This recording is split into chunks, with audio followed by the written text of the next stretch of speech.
자, 우리가 오후에는 성경 공부 형식으로 한 구절씩 읽어가면서 설명하는 그런 방식으로 진행하고 있습니다. 자, 지난 시간에 이어서 오늘은 고린도 전서 5장 1절부터 13절까지 말씀을 나누도록 하겠습니다. 5장에서 우리가 배워야 될 것들이 있습니다. 하나는 올바른 교회 권징이 왜 필요한가 하는 것이고, 또 하나는 교회 권징의 본질이 무엇인가, 무엇 때문에 교회에서 이렇게 권징을 해야 되는가 하는 그것을 이 시간 좀 이해하면 좋을 것 같습니다. 먼저 5장의 내용을 간단히 요약을 해드리겠습니다. 자, 우리가 지금까지 고린도전서 1장부터 4장까지는 바울이 교회의 어떤 분열의 문제를 다루고 있습니다. 그런데 5장에서는 고린도 교회에 있었던 음행의 문제를 다루고 있습니다. 하나님께서 가장 미워하시는 죄 중에 하나가 음행이거든요. 그래서 이제 음행에 대한 죄를 다루면서 음행뿐만 아니라 모든 죄가 다 해당될 수 있습니다. 자, 그런데 고린도 교회 내에 이방인들도 부끄러워할, 이방인들도 하지 않는 그러한 죄를 지은 사건이 있었습니다. 바울은 그 고린도 성도들이 그 죄에 대해서 막 애통해하면서 부끄러워해야 되는데 오히려 우쭐대면서 교만해했다라고 책망을 합니다. 그러면서 이런 자는 어떻게 되느냐? 사탄에게 내어주라라고 말을 합니다. 자, 교회에서 범죄한 사람, 특히 회개하지 않는 그런 형제를 대해서 사탄에게 내어주라 이런 말을 바울이 했는데 이게 뭔 뜻인가? 사탄에게 내어준다는 말의 의미가 뭔가 하는 것을 잘 좀 이해하면 좋겠습니다. 또 왜 그렇게 했나? 이런 행동이 필요한 이유에 대해서도 오늘 본문은 말해주고 있습니다. 그러면서 실제로 권징을 어떻게 수행해야 되는가 하는 것을 지금 바울이 설명하면서 5장의 결론을 내리게 됩니다. 자, 오늘 다루는 본문은 가르치는 이제 목사한테는 참 힘든 주제입니다. 근데 꼭 필요한 그런 주제이기도 합니다. 그래서 제가 우리 교회 이야기를 다루기 너무 부담이 돼요. 그래서 이제 정도수 목사님의 강의를 바탕으로 해서 여러 자료를 찾아보고 연구해서 함께 공부하는 그런 시간을 갖도록 하겠습니다. 먼저 올바른 교회 권징이 왜 필요한가? 첫 번째 이유는 문제가 없는 교회는 없기 때문이에요. 사람은 다 불완전한 존재입니다.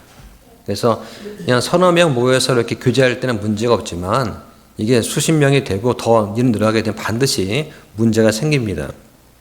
그래서 모든 삶이 다 불완전하기 때문에 그대로 놔두게 되면 악한 일이 생길 수 있습니다.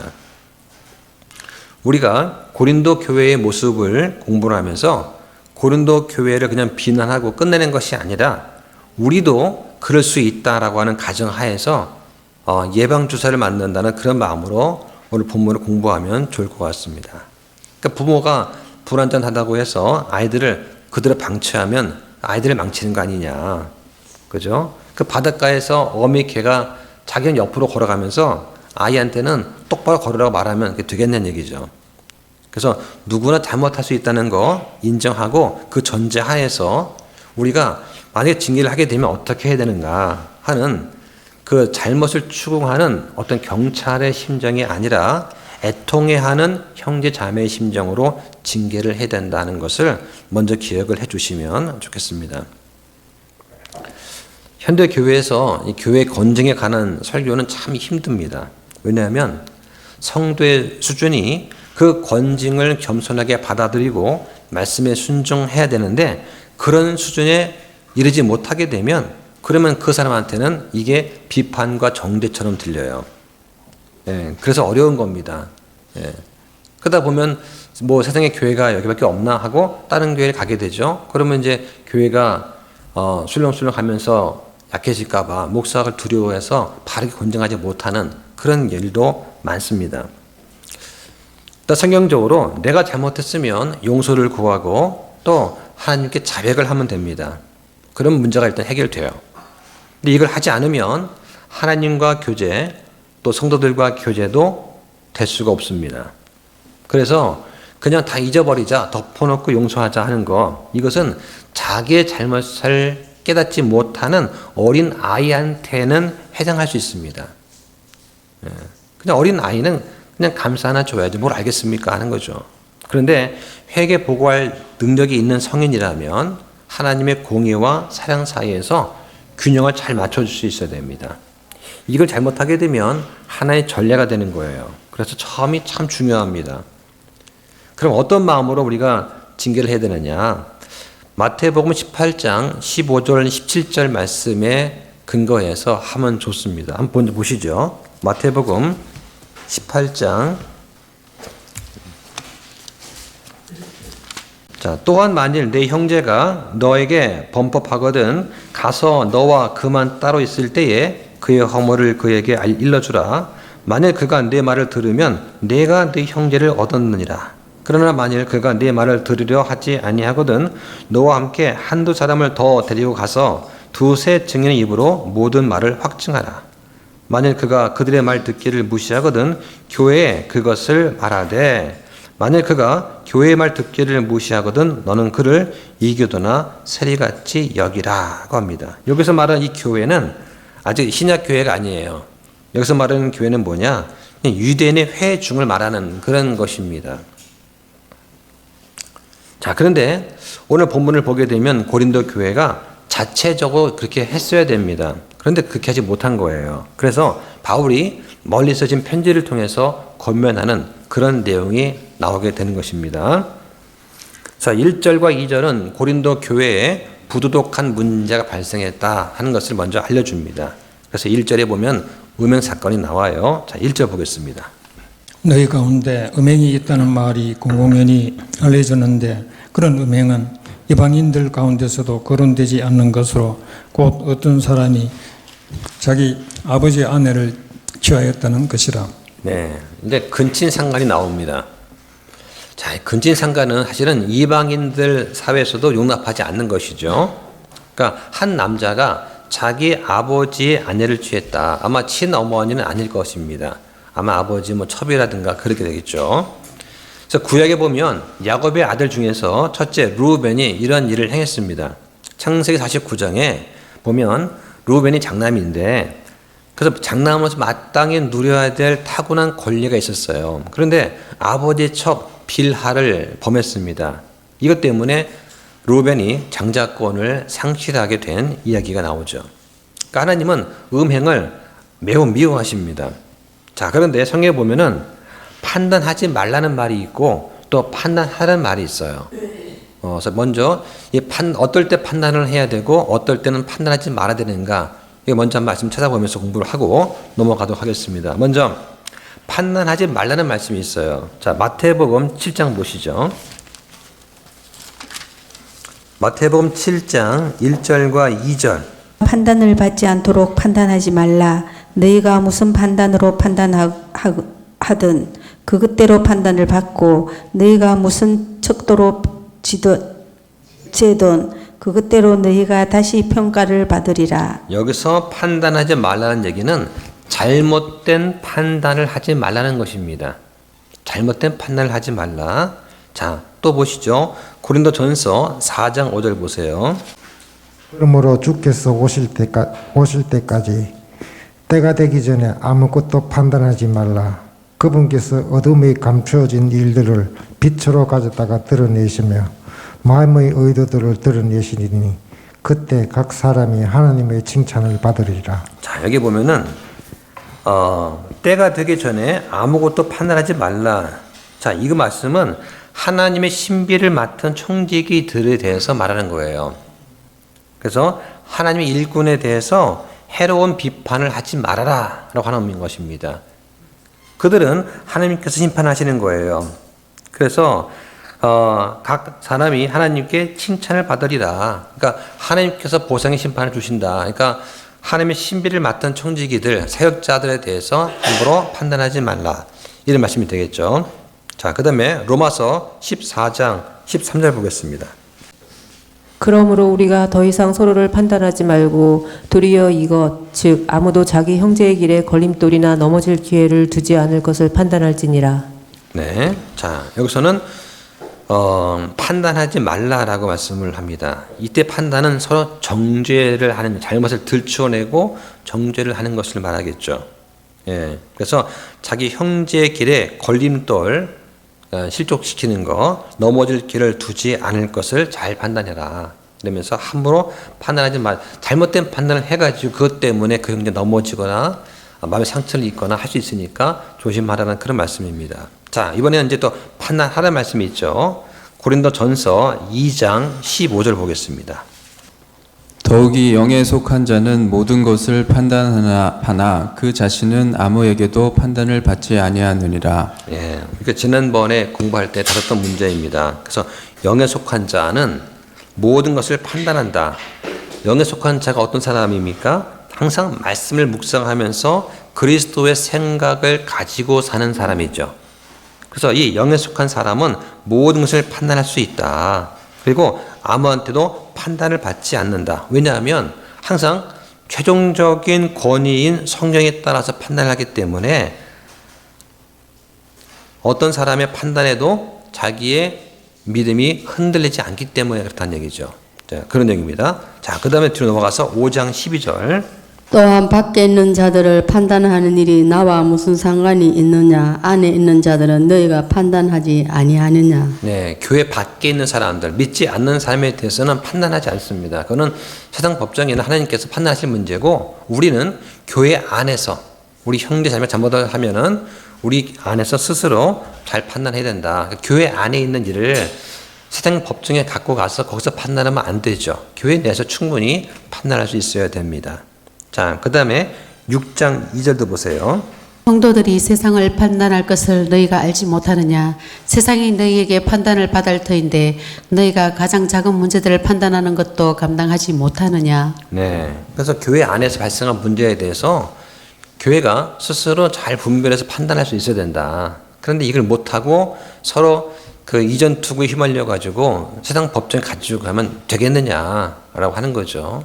그 제가 전에 말씀드린 것처럼 그런 예가 있었는데, 어떤 큰 교회에서 그 원로 목사님이 갑자기 돌아가셨어요.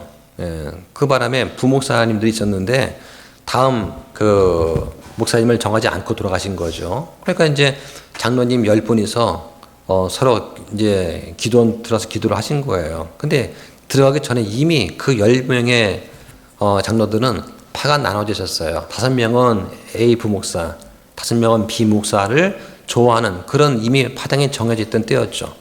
그러니까 각자 기도 갔다 와서 하는 말이, 기도 응답 받았는데, 우리는 A 목사님, 부목사님을 당회장으로 모셔야 된다. 또 이쪽은, B 목사님 모셔야 된다. 서로 갈린 거예요. 근데 이것이 너무나 심해서 1년 넘게 계속 하다가 문제가 안 해결되니까 그 법정까지 갔습니다. 우리나라 뉴스에도 나왔어요. 예, 큰 교회이기 때문에. 그래서 거기 가면 세상에서 데모하듯이 피켓 들고서 이렇게 막 시위하고 그런 적이 있었습니다. 우리나라에서 아마 교회 문제 가지고 그 세상 법정까지 가서 한 게만 그게 첫 번 케이스가 아닌가. 그게 그때가 80년대 후반이었거든요. 예, 그런 때였습니다. 자, 그래서 이제 이렇게 바르게 판단해야 된다 말씀을 또 하는 거죠. 자, 그런데 어떤 목사님들은 마태복음 7장에 있는 말씀을 인용을 하면서 주의 기름 부음 받은 자를 판단하지 말아야 된다. 이렇게 주장을 또 하시는 분이 계세요. 근데 마태복음에서 말하는 판단은 뭐냐?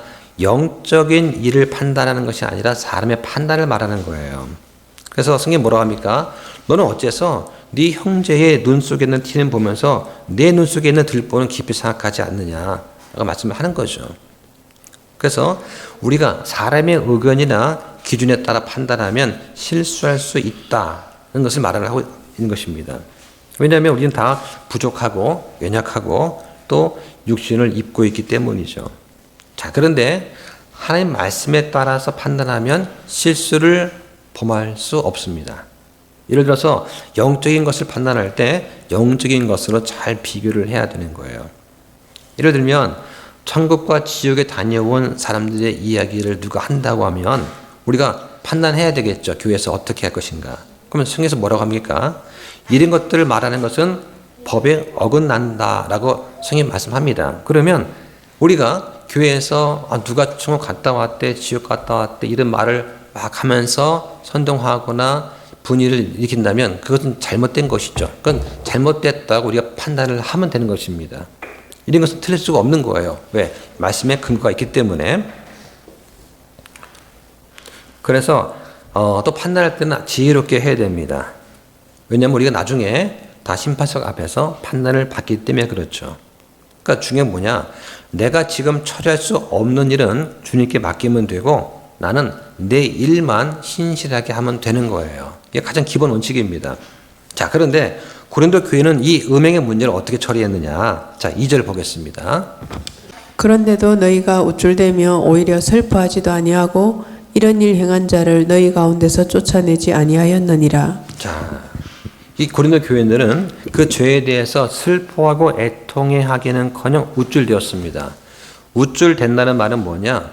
마음을 부풀게 하는 거예요. 교만하다는 뜻입니다. 그래서 음행의 죄를 져서 그 그리스도의 몸의 그 지체가 타락을 했고 주님의 교회가 더러워지는 걸 보았다면, 그래서 하나님의 영적인 교회라면 당연히 애통해하면서 슬퍼했어야 합니다. 그런데 이들은 오히려 시치미를 떼고 교만했다. 아무런 조치를 취하지 않았다는 거예요. 오히려 어떻게 했느냐? 자신이 가지고 있는 지식과 은사를 자랑했습니다.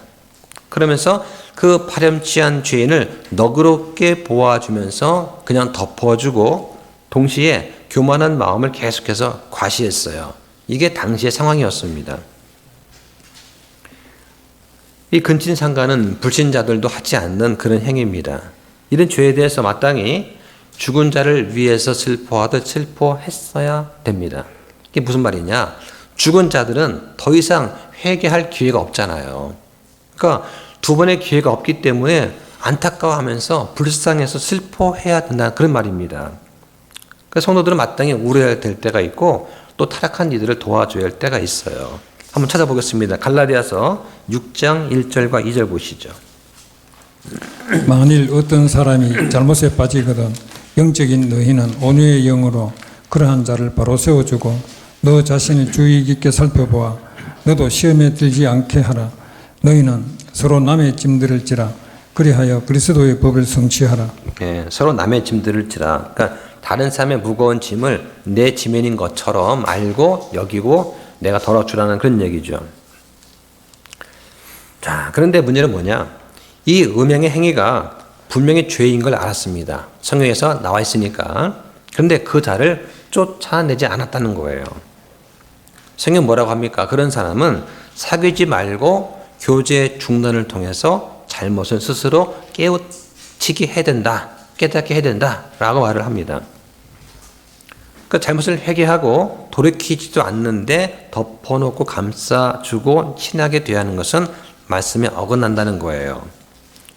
교회 밖에서는 뭐 교제할 수 있겠죠. 근데 교회 안에서는 징계 절차에 따라서 이루어져야 된다. 그러니까 잘못한 사람에 대해서는 회개하고 돌아올 때까지 마크하고 피해야 됩니다. 그러니까 점 딱 찍고 저 사람은 어떤 음행의 죄를 지은 사람이니까 지금 징계받는 중이야 하고 그 사람을 모른 척 해줘야 되겠죠. 아마 그 조선 시대에도 그런 벌이 아마 있었을 거예요. 어떤 사람을 중죄를 저지르면 죽은 사람 취급하는 거죠. 그래서 그 사람이 시장 장터에 가도 그 사람은 모른 척 합니다. 사람들이. 그 사람한테 음식도 팔지 않고 인사도 하지 않고 모른 척 해주는 거예요. 온 동네에서 다 그렇게 하는 것이죠. 이게 벌입니다. 벌.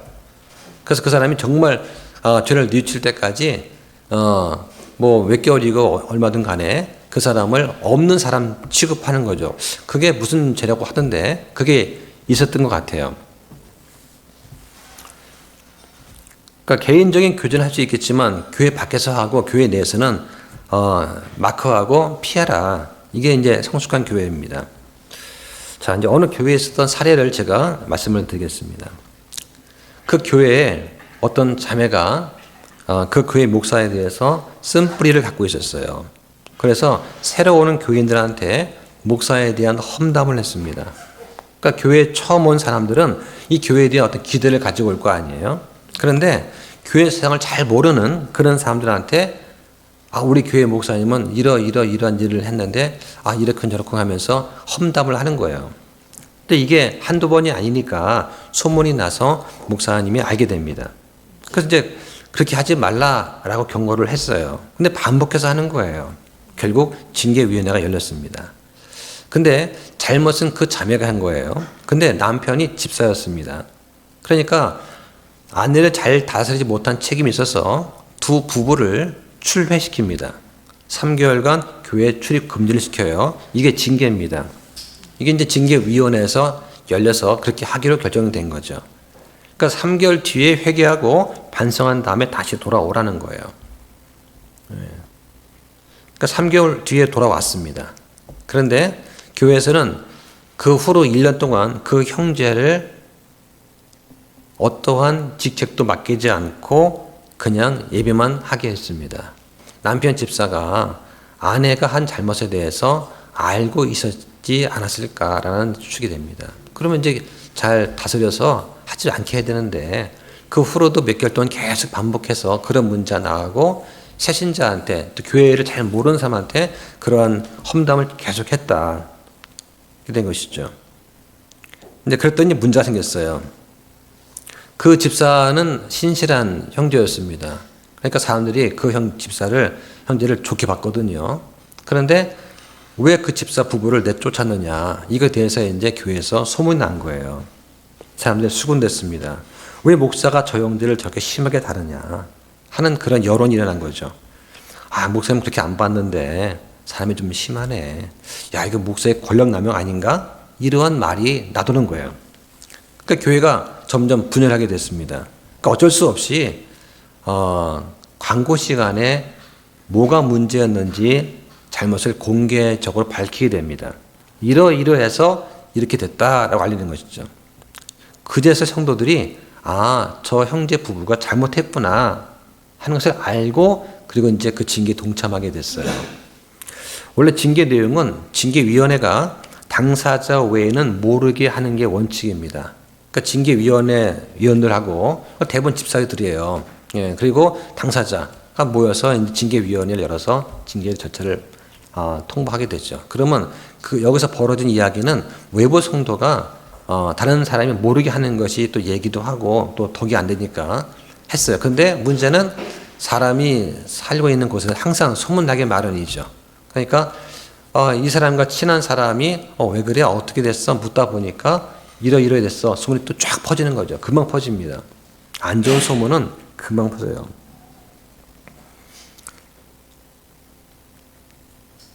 그래서 원래 자기 일이 아니면 조용히 있어야 되는데 그 교회에는 항상 남의 일에 이러쿵저러쿵 하는 그런 사람들이 있습니다.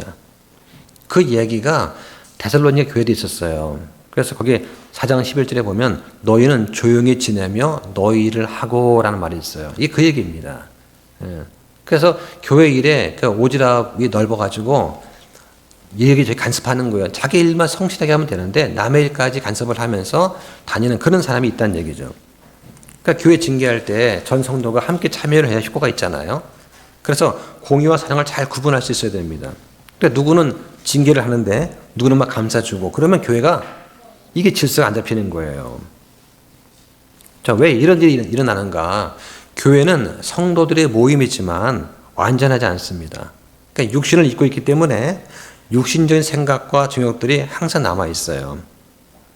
사람마다 의견이 다를 수 있습니다. 완전한 교회는 없어요. 그래서 목사를 중심으로 집사회를 구성해서 징계위원회를 만들어서 의견을 모으는 것입니다. 근데 문제가 뭐냐? 일반 성도가 잘못하면 징계위원회가 징계하면 되는데 그 징계위원회를 담당해야 될 그 집사가 잘못하면 어떻게 되느냐는 얘기죠. 그러니까 집사가 문제가 되면 교회가 더 힘들어지는 겁니다. 특히 이단 파당은 교회에서 가장 경계를 해야 되는 누룩이에요. 이거는 어느 교회든지 다 발생을 합니다. 그러니까 지역교회 친교회 모임을 갔다 보면은 이러한 이단 파당 문제가 없는 교회가 없어요. 다 있습니다. 그래서 교회가 자꾸 무너지고 분리되고 그러는 거예요. 한참 성장할 만하면은 또 푹 꺼지고 하는 이유가 다 이런 겁니다. 문제는 뭐냐? 이런 일이 발생할 때 어떻게 대처할 것인지에 대한 매뉴얼이 있어야 된다. 그래야 혼란이 안 생기는 거죠. 그래서 교회 정관이 있는 거예요. 정관은 교회를 운영하는 기본 규칙입니다. 우리 교회도 정관이 있어요. 근데 문제는 뭐냐? 이 정관이 있는데도 정관대로 안 하는 거예요. 우리 회원 가입할 때 정관 읽어보고 사인하게 합니다. 그 정관대로 하면 되는데 정관을 무시하는 거예요. 무시하고 내 하고 싶은 대로 하는 거죠.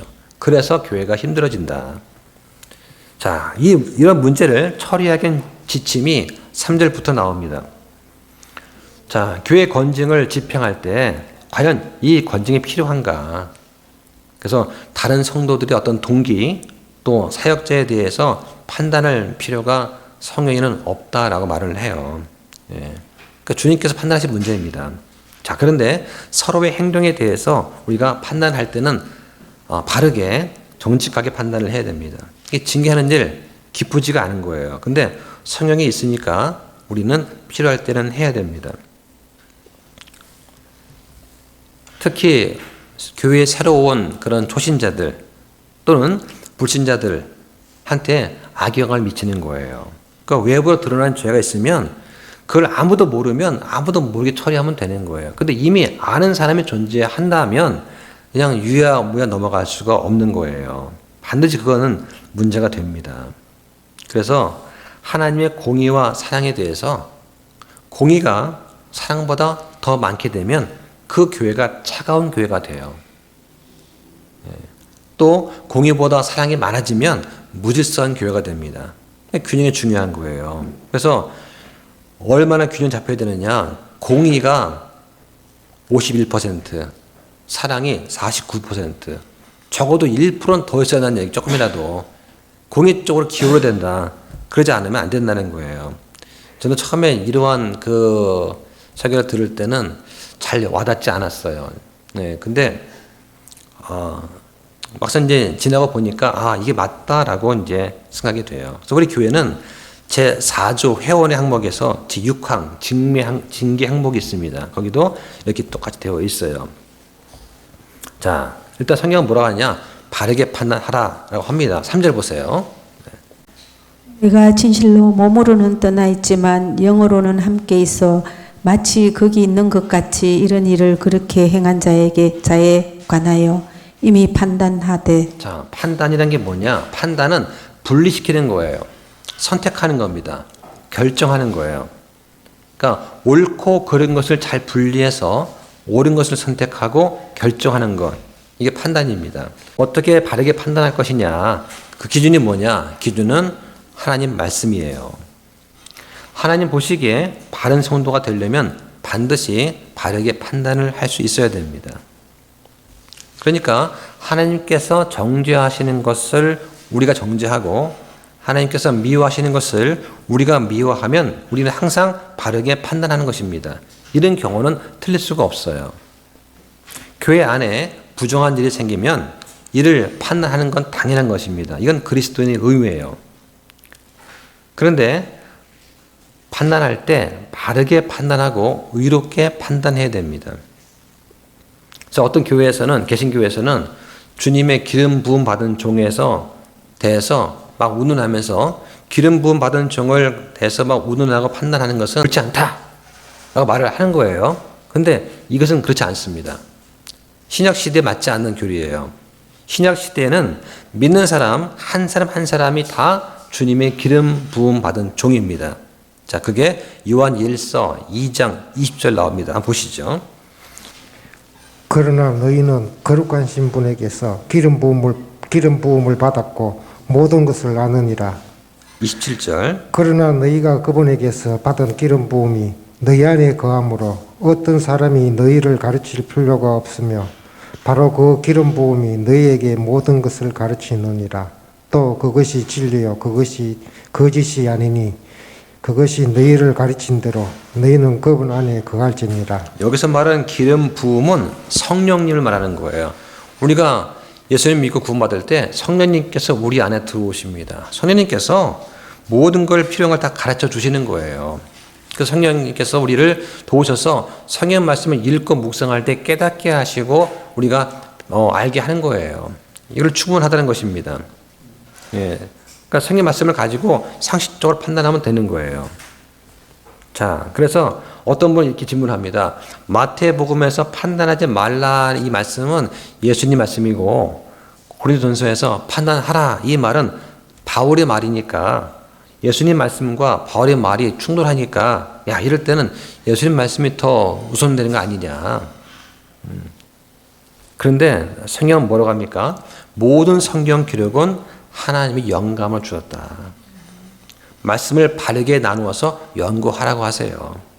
그러니까 바른 구원, 바른 교리, 바른 교회, 보상 이런 것들은 모두가 판단에 달려있는 것입니다.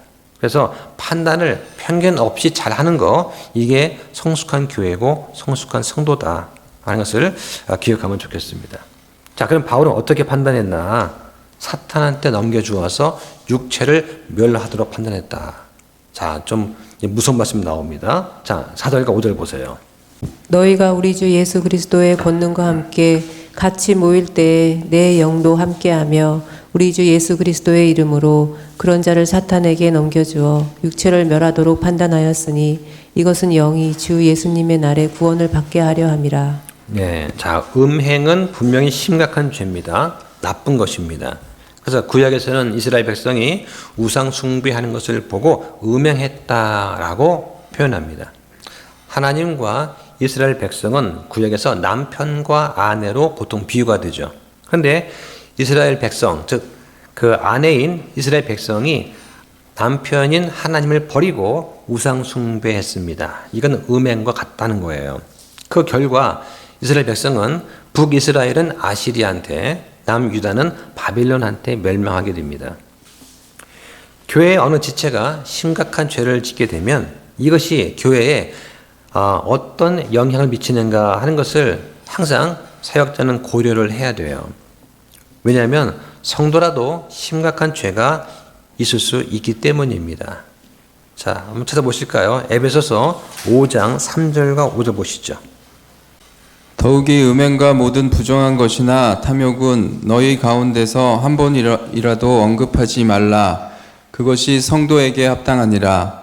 추잡한 것이나 어리석은 이야기나 희롱하는 말도 적합하지 아니하니 하지 말고 오히려 감사드리는 말을 하라. 너희가 이것을 아노니 즉 음행을 일삼는 자나 부정한 자나 탐욕을 부리는 자 곧 우상숭배자는 결코 그리스도와 하나님의 왕국에서 아무 상속 유업도 갖지 못하느니라. 네.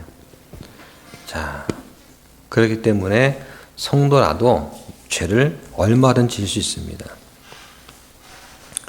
자, 바울은 지금 본문에서 범죄자를 아주 거칠게 다루고 있습니다.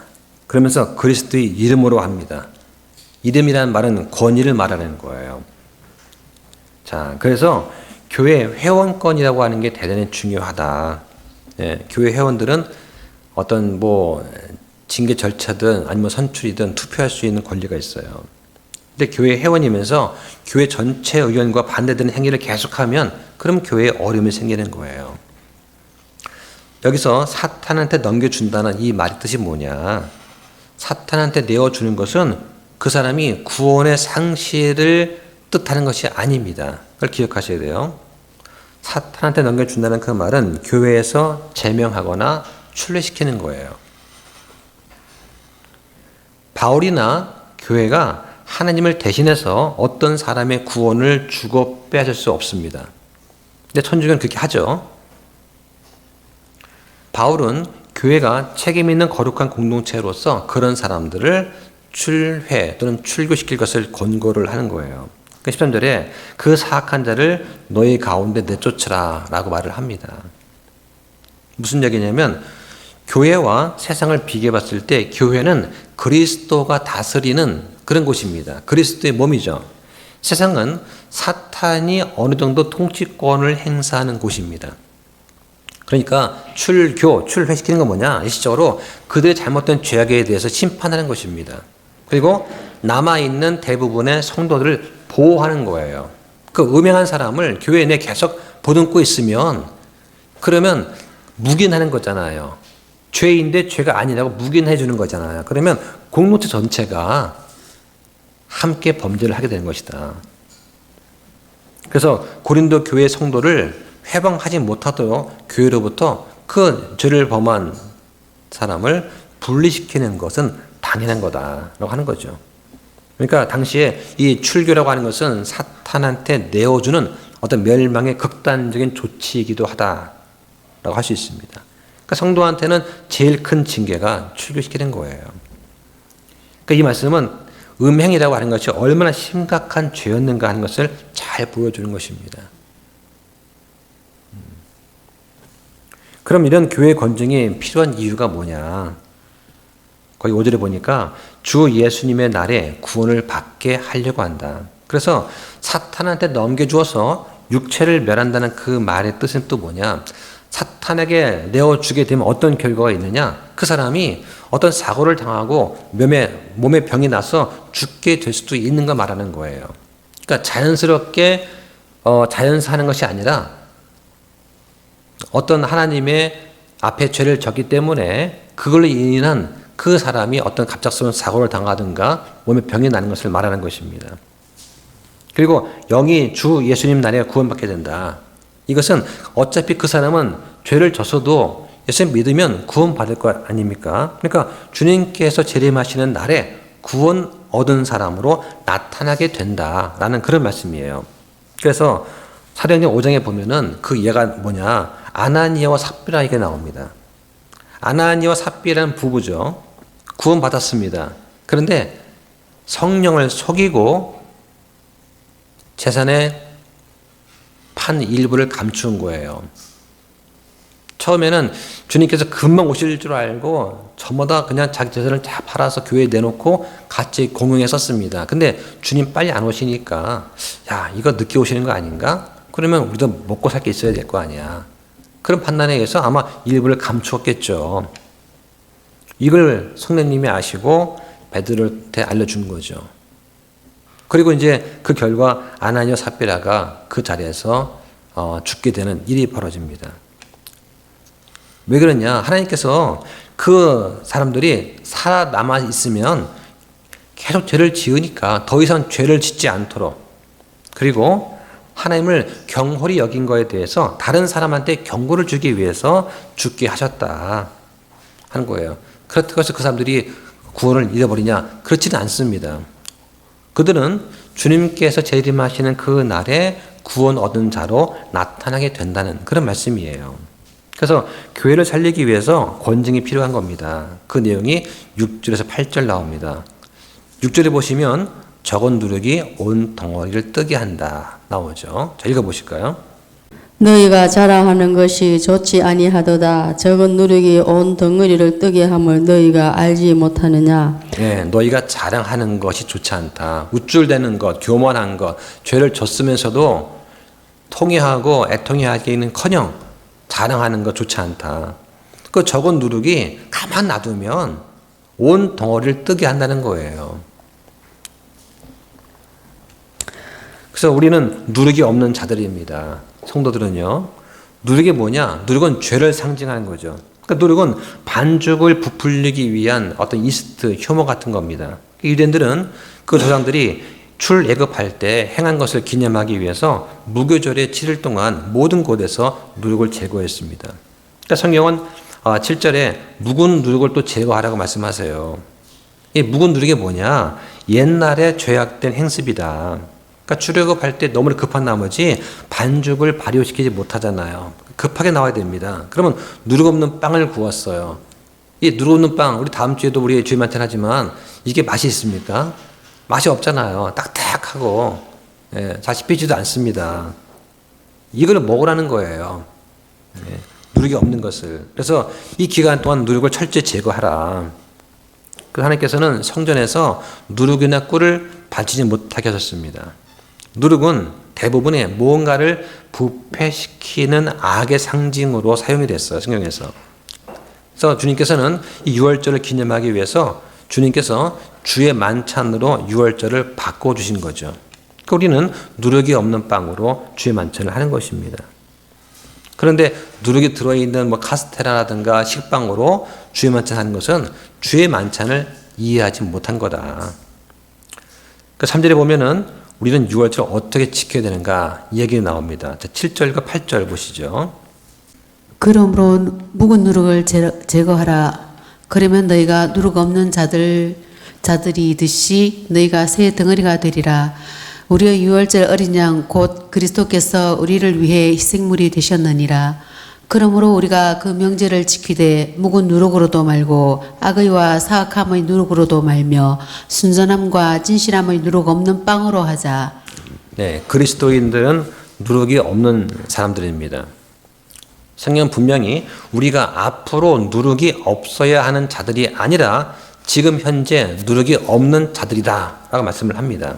우리는 죄에서 해방된 사람들입니다.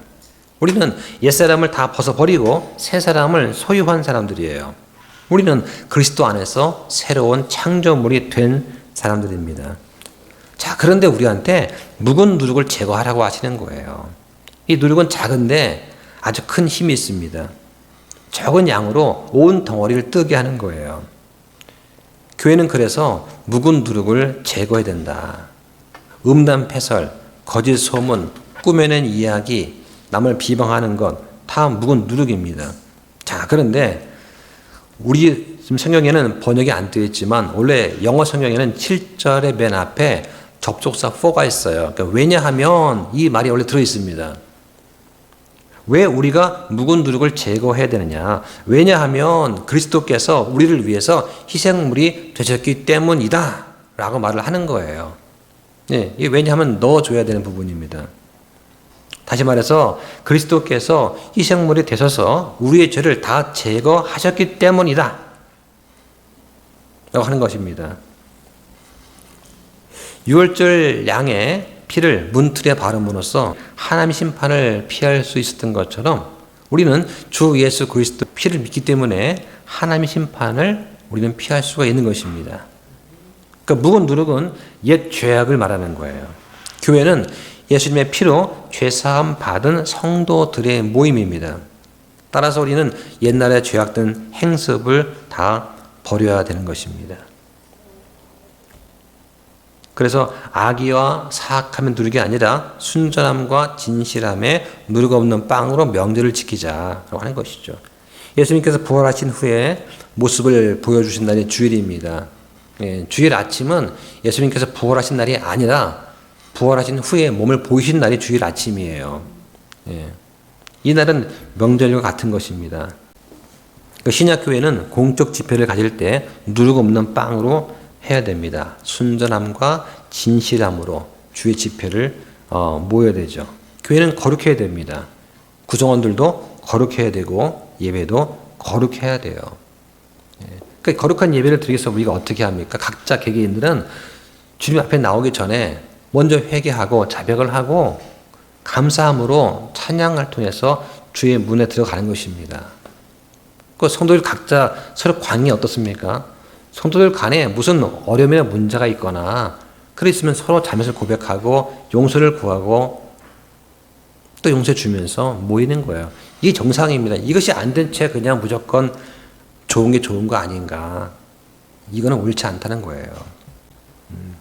우리가 주님께 나올 때 예수님 그냥 저 구원해 주세요.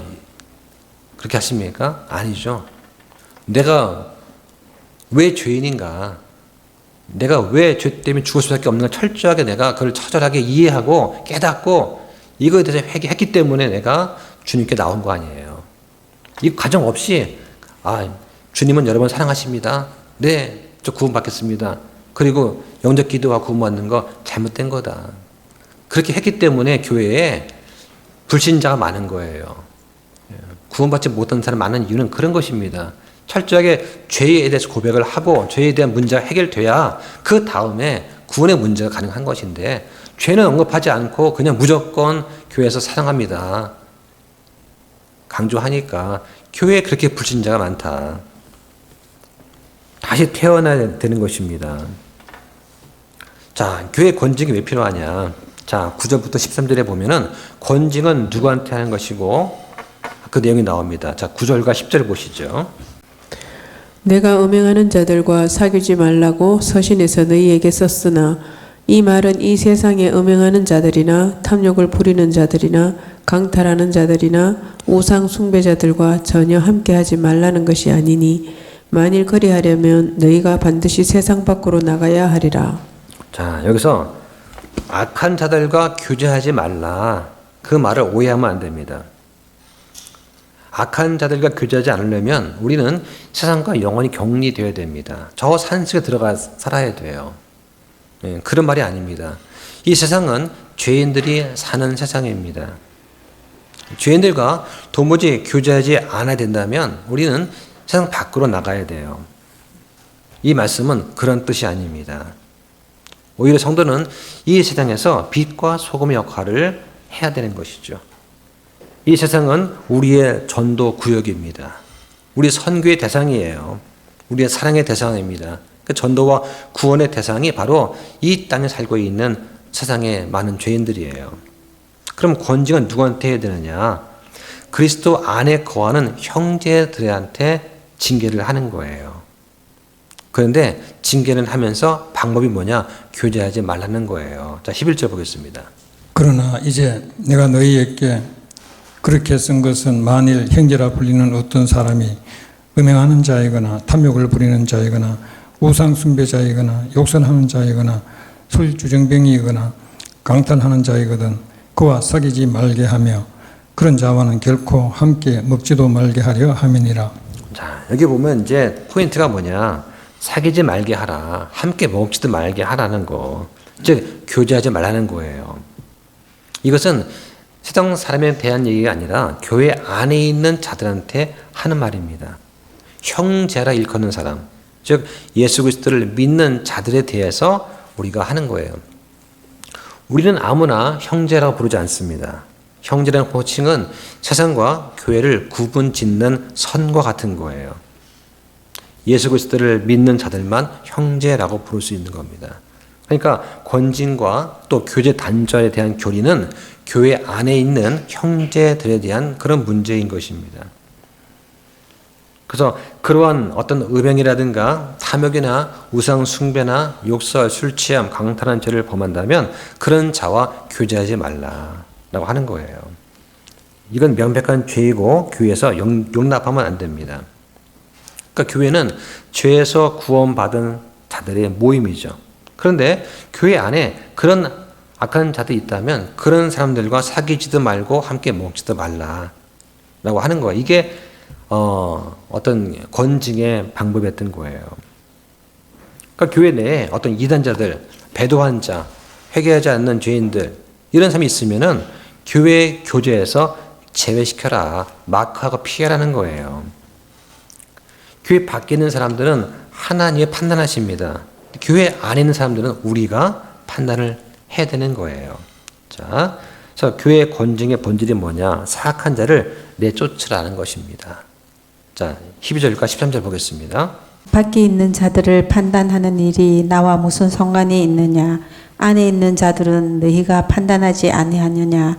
그러나 밖에 있는 자들은 하나님께서 판단하시나니 그러므로 그 사악한 자를 너희 가운데서 내쫓으라. 예, 밖에 있는 자들은 하나님께서 판단하시고 그 다음에 안에 있는 너희는 그 사악한 자를 너희 가운데서 내쫓으라는 거예요.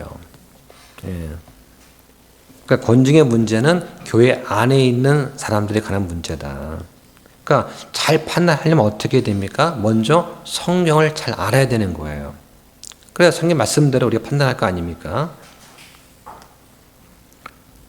그래서 어떤 사람이 자기 행한 잘못을 회개하지 않으면 교회는 그를 교회의 교제로부터 제외시켜야 됩니다.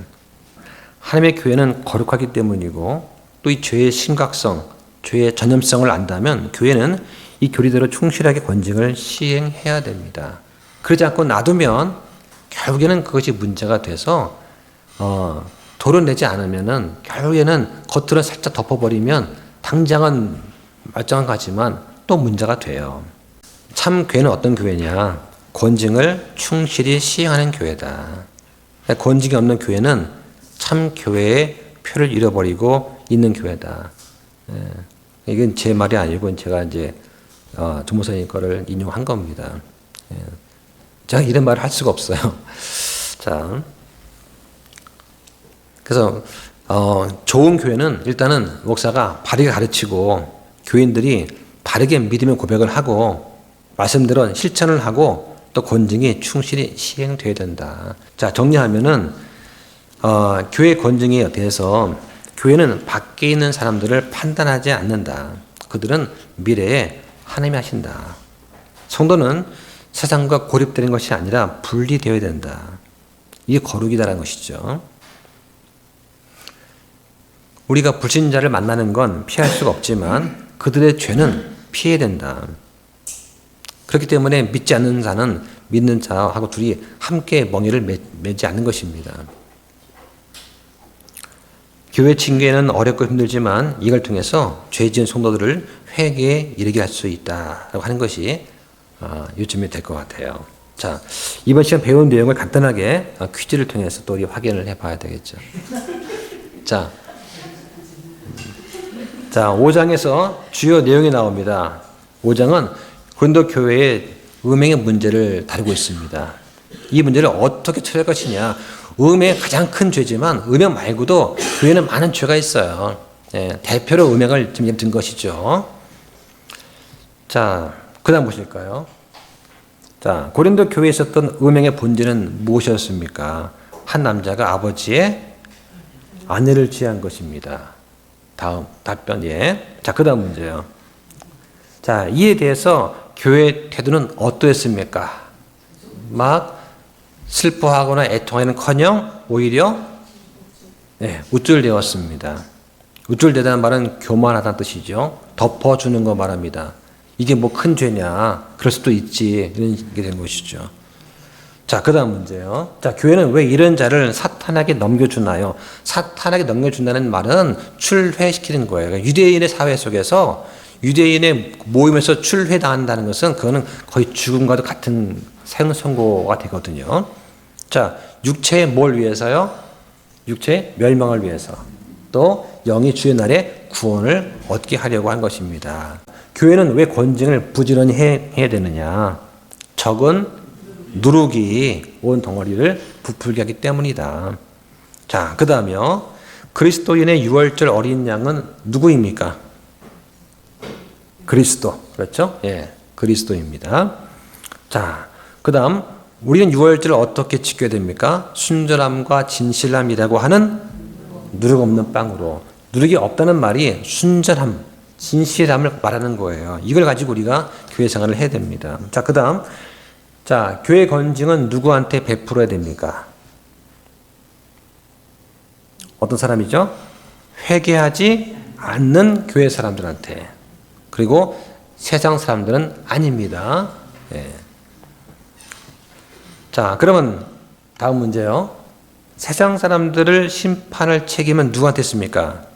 하나님은 교회 밖에 있는 사람을 심판하시고 교회는 스스로 판단해야 됩니다. 자, 이런 자를 사탄에게 넘겨준다는 그 말의 의미를 설명하는데 도움이 되는 표현이 있어요. 어떻게 하는 것이 사탄한테 넘겨주는 것입니까? 그 사람하고는 사귀지도 말고 함께 먹지도 말고 내쫓으라고 하는 거예요. 예, 이게 바로 사탄에게 넘겨준다는 그 말입니다. 그러니까 교회 공동체, 교회 교제 틀에서 일단 제외시켜주는 거예요. 그러니까 학교로 따지면 초등학생 때 잘못하면 어떻게 하냐면 선생님이 너 뒤에 나가 서 있어. 그럼 그 아이는 수업은 눈으로 보고 듣지만 아이들과 함께 수업은 못하게 되는 거죠. 막 하는 거예요. 저 아이는 잘못했으니까 뒤에 나가 서 있어. 또는 너는 수업 끝나고 10분 남아서 이따가 나중에 가. 예, 너 나머지 공부는 20분 하고 가. 이런 거죠. 그것이 그 아이한테 주는 일종의 징벌이죠. 그럼 아이는 내가 잘못했으니까 떠들었으니까 뭐 했으니까 내가 뒤에 나가 서 있구나. 내가 친구랑 다퉜으니까 뒤에 나가 서 있구나. 알 거 아니에요. 이거를 가르치고 교육시켜 주는 거죠. 근데 지금 현대 교육 없으면 이거 못하게 하죠. 학교에서. 예. 그러니까 문제가 되는 거예요. 그 아이가 커서 어떻게 되겠습니까? 그러니까 교권이 무너지면 나라가 어려워지는 거예요. 자, 이런 내용입니다. 자, 기도 마치겠습니다.